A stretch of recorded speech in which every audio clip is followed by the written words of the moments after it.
All right, you ready? Whatever. What's up, my know-it-alls? Welcome to another Star Trek review, specifically Season 4 of Lower Decks. We're so excited for this, and of course, I dragged out of a sound night's sleep baby know-it-all who you guys loved in the Barbie review. Hey guys. So yeah, it's gonna be good. All right, here we go. We're gonna look at the very first 2 episodes that dropped, which were episode 1, Tuvix, and then episode 2, I Have No Bones, Yet I Must Be. Let's go. Oh wait, wrong movie. Sorry.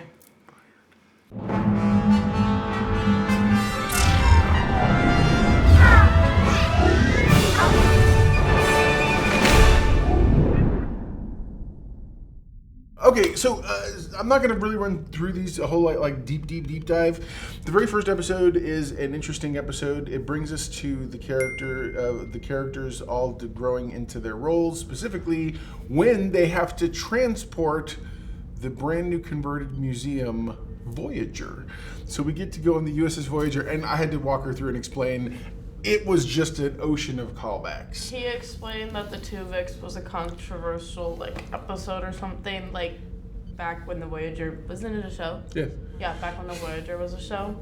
So, yep. So they go to Voyager, and I had to explain, of course, all the different parts. How literally this is a walk down Voyager memory lane. You were talking about Tuvix? Tuvix, yeah, about how apparently two people became one person, and then the person, some scientist person, killed that person back to, the 2 people. I don't know. That's... That'd be Captain Janeway. Yeah, her. She had to make the decision. Yeah.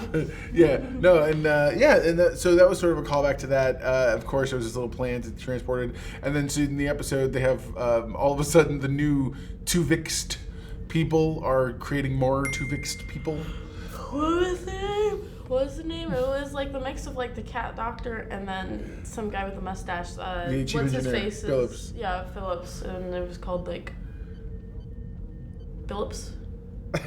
I don't know. I'm sorry. I'm so sorry. No, you're good. You're good. No. She was, again, it was one of those things where you have to get the inside joke. Otherwise, it's one of those things that's wasted on you. I don't know. Some friends of mine who I follow on Discord were very much maybe it's they feel like it's a little more tongue-in-cheek, the callbacks, but I feel like it works in the story, especially when you're on the Voyager and all those ridiculous things that happen during Star Trek series. And so yeah, having them, I thought it was good. It was good callbacks. So at the very end of that episode, on the heels of its success, everyone gets promoted, and then we start the next episode with them having to suddenly... No, not everyone gets promoted. Rutherford doesn't get Everybody promoted. but Rutherford, that's and right. You also forgot how... sorry, never mind, you're right. What? Basically, there's a little Spock... I don't know the name of the thing. There's a little Spock girl. Oh, it's Lynn. Yeah, it's she's no new. relation to Spock. It's just she's Vulcan. She's Vulcan, yeah. No, T'Lyn. She's the new character that I think they're trying to sell us on this season as part of the Lower Deck crew. Yeah. So she's sort of I think she's a foreign exchange student. The Vulcans have assigned her to the Federation because she has a provisional rank. Yeah. So, you gonna do that yawn counter? It's a little counter. Sorry. No, you're good. But yeah, so so that whole episode is literally about Mariner coming to the conclusion and understanding that she's actually got she has stuff to contribute, and Ransom's not going to kind of give up on her. But the crux of it, all that is framed around a menagerie episode, which, for those of you who are Star Trek fans, menagerie episodes are literally what it sounds like. It's episodes where creatures get put into some form of zoo. And so they have to go get the humans and pick them up that ended up in this guy's, and then the hijinks ensue. But they were really cool animals. I'm not going to hold you. There was a little snake unicorn thing. All those, every animal in there, I believe, if you go through, is a callback to something from... It's magically dangerous. From Star Trek. Well, if you noticed, there was that one snake glowing creature thing. It had 3 heads. Yeah, but it had 3 heads and stuff and whatnot. So that was another callback to something from the from TNG. Anyways, but yeah, so this... I felt like it was a good episode for growth as well as seeing the character. You come to find out that what's his face Rutherford has like rejected promotions in the past. That's like all the way at the end. He's trying to get a promotion during this episode. And there's some new guy named Lubbock, who I guess is like he's like out. a Chad. He's like a Star Trek Chad. No, to see, but the original. I told her. I said, especially in the beginning when they're first going, when what's her face is getting Mariner's getting mad about her promotion, and you see Ransom start doing pull-ups. I was like, oh my god, the fact that Ransom has weights in his office is like he's the original Space Chad.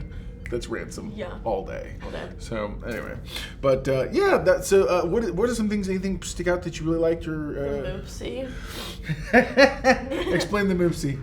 Basically, the Moopsie, it was this little cute little character thing. It kind of looked like an ocelot thing, and That's so funny. what do you call it? It gets out, and we're like, okay, well, how does it get out? And you learn later that the humans next to it ends up like doing that, and so basically, it's a bone-eating creature. Hence the name. I have no bones, but I must flee, even though everyone had bones. So, but basically, it was this cute little thing. It was saying "Moopsie," and then it would eat bones, and you would literally see it suck the bones out of a person or a thing or whatever, or an animal. What a crazy creature! But it's a very Star Trek creature, which I think was I liked it. Even though kind of its design sort of looked more like a bald. What I expect a bald tribble looks like. What's that? A tribble? Yeah. The little furry guys. They go.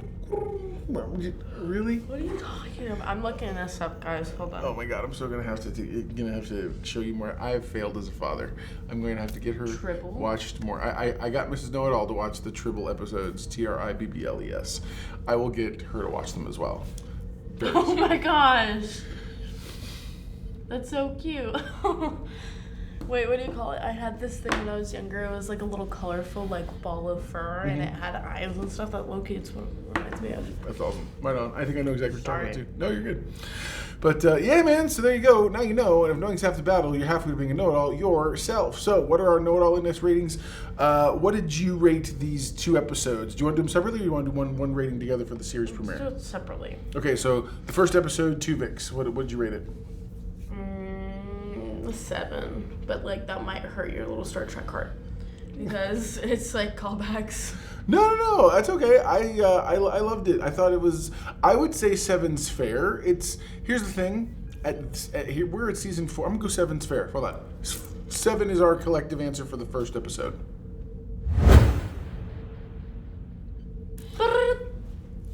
Okay, so that's the very first episode, but it has nothing to do with the quality of the episode or what we're seeing. What it has to do with is we're in season 4 and I'm seeing the same gags. I get it. The show, you guys are designed to be a show that calls back to and lets us laugh at stuff from the past, but some of these are hitting really hard. So do a little better, as far as I'm concerned. So again, I love better. Well, because I feel like we should at this point. Come on, guys. I'm glad we're seeing the characters moving forward, because I really felt like that would have been kind of weak if we weren't able to get at least to season 4 without some kind of promotion. Yeah. That sounds about right. But yeah, man. All right. So with the second episode, what's the what do for? I really like that one. I have no bones yet. I must flee. I like that episode too. I think. What's yours? I'm gonna go 8.5. I'm gonna go 8.5 for that one. That's a solid one. Cause I was thinking blah blah blah words. I was thinking either 8 or 9. So I was like, 8.5 is like right in the middle, so that's perfect. All right. It was really entertaining, and I want to Moopsie, even though it might suck my bones out. That's hilarious. Oh, but believe me, I don't think it's gonna be long before you see those on the convention circuit for sure. Someone's gonna be. Matter of fact, I bet you if you go on Etsy later this afternoon, it'll probably be on. Someone's gonna be on there going, "Oh, I can do that all day." So, all right, guys. Well, comment below. Let us know what you thought. Don't forget to subscribe to the channel. It helps us grow organically, letting everyone know you want to be part of the Know-It-All Nation. So, why don't you sign us off? Just never forget, right? Mm-hmm. Well, I forgot. Never forget. Everyone loves a know-it-all. All right, we'll see you next week.